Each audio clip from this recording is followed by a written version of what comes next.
Hey guys, welcome back to our channel. In this video, I'll show you how to change featured products on Shopify. Let's get started. So let's first view our store in order to see the featured products we have right now. So as you can see, I have this four right here, which is hat, pants, product 1, and t-shirt.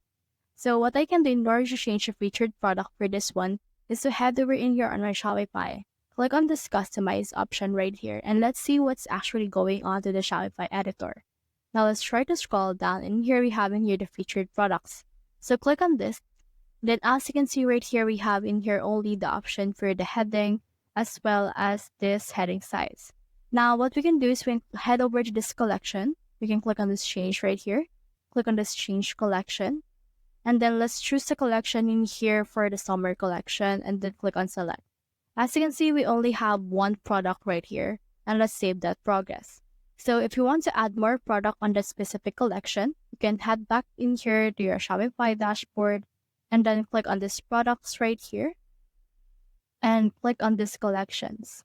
Under the collections, you can see in here the summer collection. So let's head over and click on that. And then in here we have here products. So let's click on this browse and let's add some more products right here. Like for example, let's add this product 1 as well as this pants right here. So we have now 3 products, which is product 1, hat, and pant. So once you have done that, you can just head over and save your progress that you have right here. So let's save this progress. Then as you can see, we have now 3 products. So let's head over to our store and then let's try to refresh it. And as you can see, we have now the product 1, pants, and hat. So that's the whole process. If you have found this video helpful, simply leave a like or subscribe because it helps reach more people. See you soon.